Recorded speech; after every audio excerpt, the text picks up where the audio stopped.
happen over the course of the next 66 laps.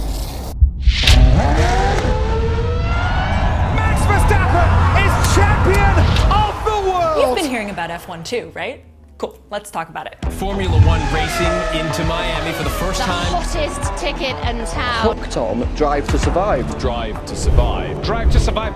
This is a car race at over 200 miles an hour in cities all over the world. Miami Grand Prix, Bahrain Grand Prix, here in Monaco. With insanely famous drivers. Daniel Ricciardo. Lewis Hamilton, 7-time world And champion. 100-person teams, racing cars so advanced that they're practically spaceships, and so expensive that they had to make a rule that teams couldn't spend more than $140 million each. And it's only getting bigger. Just look at this. This is from a construction camera at one of 2 new US racetracks. This one's in Miami. This cost $40 million to build, and it hosted nearly 250,000 people over 3 days. That's a Super Bowl worth of people every day. And one of them was me. It's the first ever Miami Grand Prix. We're racing in the States and it's lights out and away we go. This is the coolest thing ever. I just love F1. But a lot of people, because of all this hype, they're hearing about it right now for the first time. And they're feeling a little bit, I don't understand. So let's get into it. This is F1 explained for rookies. What you need to know to keep up with this crazy, expensive sport that everyone's suddenly obsessed with.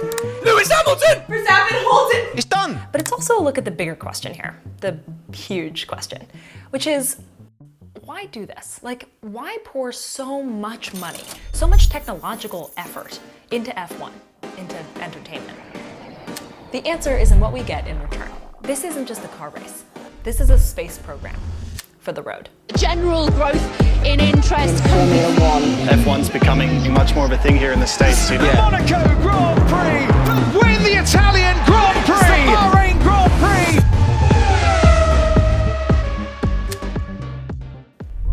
If you're new to F1, you might know its American cousins.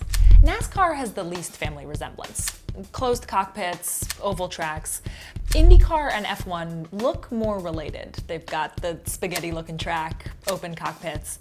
But there's one really important difference between these two.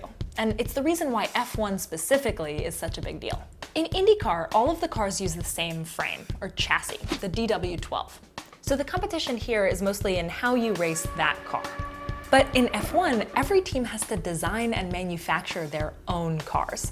And the best part is that they get to improve the cars between each race, or not, depending on how they do. So the competition in F1 actually centers around the car itself, not just how you race it, but also how you build it and rebuild it again and again and again.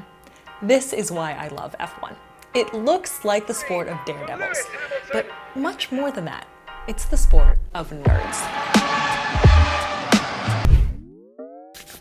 Okay, each team races 2 cars, so 2 drivers for the same team. Each event, or Grand Prix, is 3 days: practice, qualifying, and race day. I watch these on TV every time they're on, but this was the first time I ever got to see it in person. I got to see the car up close, that was awesome. Now I am inside the Mercedes garage. Truly, I have never had more fun at a sporting event and seen less of what was actually going on. So right now they're about to do a practice pit. Here's how this works. The order of who does the fastest lap on qualifying day becomes the lineup at the starting line on race day. And passing isn't easy, so where you start is a really big deal. Depending on where drivers finish, they get different numbers of points. After 10th place, no points for you. No soup for you! Drivers want to get the most points themselves to win something called the Drivers' Championship. But teams want to get the most points total to win the Constructors' Championship. The 2 championship thing actually kind of makes for funny mismatched incentives sometimes. You can hear it on the radio when teams have one strategy, like they want to let drivers pass each other, and drivers get really mad about that. If he's quicker, we let 3. That's very unfair, but okay. But generally, everybody agrees about the big things, which are drivers, race your fastest. Teams, make the best car. All right, here's the fun part. Lego is here. Hey, kids, look. There's my driver. Hello, Lewis Hamilton. Think of an F1 car like an airplane upside down. Both meant to move as quickly through the air as possible, right? But where an airplane's wings work to lift it up, these cars' wings work to keep it down. Why? Because winning doesn't just depend on going fast. It also depends on keeping control. And that requires a firm grip on the ground. Take a look at the shape of this car. Now watch how the air moves across it. See how some goes above the wing and some squeezes the long way underneath it? That creates a situation where there's higher pressure above and lower pressure below, sucking the car toward the ground. That's actually happening all over the car, not just on the wings. And we could talk for hours about the design features on this thing, how they shape and use the air. Some pull air in through the car to cool it down. You can actually see there's a hole there. I think they're trying to imply that on my Lego model. Some actually let the driver release air, lessening that downward pressure and allowing them to go faster in order to pass. It's kind of like a Mario boost. You can actually hear this in a race. Listen for DRS here. Now, Charles Leclerc is going to have DRS to try and fight it back. Taken together, an F1 car is just a symphony of aerodynamics. I actually got to see them up close and personal when I was in Miami. We're going there. I absolutely did not keep my cool. I'm trying to be cool, but it's a real thing here. You can see teams perfecting these cars over the years, understanding the need for wings and adding them and changing the shape and pushing our understanding of aerodynamics to shave off just fractions of a second. Hundreds, sometimes thousands of people work on this, all for one team. So, how much does this cost? F1 teams don't really want to share the details here, so there's a lot of speculation. But they're also companies, and some of them have to file their financials somewhere. So with a little bit of research into various European countries' reporting requirements, hold on. Dun, dun, dun, dun. Here they are. Annual reports for every F1 team I could find, which is actually 8 out of 10, so I'm feeling pretty good about it. It's pretty good. As a fan, this is kind of cool. Like, look, this is Toto Wolff's signature.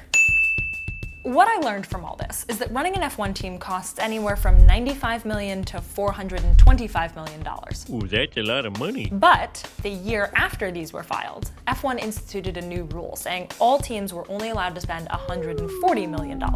So these reports are going to look a lot different for this next coming year. Oh, good. Still a lot. No matter what, F1 teams spend a ton of money. So what do they make? These reports show that F1 teams make approximately nothing. They run surprisingly close to break even. Red Bull, for example, made $230 million in revenue, and then add these two up, $229 million in costs. And they ended up with approximately $1.2 million in profit. This is in pounds, actually, so that's $1.5 million. These aren't the wildly profitable enterprises I was imagining. So why do they do it? Well, take a look at this. This is the Ferrari annual report. Our brand image depends in part on the success of our Formula One racing team. The racing team is a key component of our marketing strategy. It's advertising. Advertising? Advertising. It's great. They use F1 to sell other stuff, whether that's luxury sports cars or a sports drink. Red Bull gives you wings. I mean, as entertainment, F1 is incredible. But a lot of people do feel that it's somewhat wasteful. How much does a Formula One car cost? $400 million. Was it worth all that money? This is bigger than F1. It's kind of crazy to think about how much work we as a species put into entertaining ourselves. But I think what makes F1 feel particularly acute for some people is the technology element here. All of this engineering work and all of this energy being spent on 20 fossil fuel reliant cars makes people wonder sometimes if that energy might be better spent elsewhere. Like literally anywhere else. But F1 is more than just entertainment. It's better thought of actually as one giant experiment. F1 pushes everything to the extreme. What do you need to create to compete at this level, to keep control at these speeds, to keep the driver safe in these conditions? The idea is that the technology that they build ends up trickling down to all of us non-race car drivers. My question was, is this actually true or does it just sound good? I wanted to find specific car parts that were developed for F1 and then ended up in my car. But the more research I did, the more complicated it got. People often talk about paddle shifters, for example, but those were actually developed decades before F1. F1 teams just made them better. Same for active suspension, anti-lock brakes, traction control. What I found was that F1 was less trickle-down and more flywheel. F1 combines technologies that might already exist and then pushes them to an extreme, making them better in the process and then inspiring, or literally manufacturing, better tech for all of us.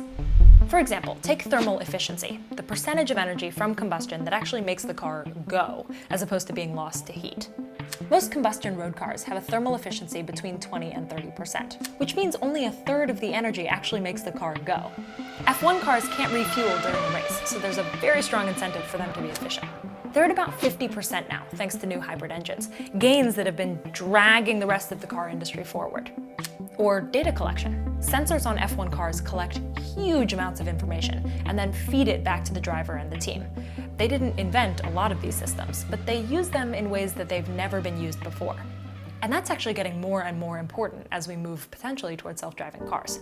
This is the real promise of F1, and it all stems from that original requirement to build their own cars. Basically, we'll do all of this research and development, and we'll create new technologies and also combine all of the cutting-edge tech, and we'll push it to its limits and develop it further, and you don't even need to pay for it. We'll race these things against other groups of engineers doing exactly the same thing in this crazy round-the-world sport that lots of people really love, that is actually, at the end of the day, the biggest, most expensive group project science competition of all time. People debate whether or not we should spend money on lots of our efforts to learn. And yet, they consistently push forward both the tech that we actually use and our understanding of the world around us. In this case, it also makes some money, and it's fun to watch. Once you see the promise of F1, it allows you to think differently about lots of things. We need people working far beyond the edge, like pulling forward the limits of what we can do. The question now is, what do we need to learn next? If F1 pushes forward car innovation and the future of cars is electric, does F1 need to get more electric too? And if F1 doesn't go more electric, does it get farther and farther from its original promise over time? Less applicable to the technology that we use and more a novelty. Oh, let's go watch those cars that use gas. I don't know. Now you're up to speed. You can watch a race, you can enjoy it with your friends, and you can also speculate, like the rest of us, where it's all gonna go. I'll be watching with you, and I'll be rooting for my favorite team.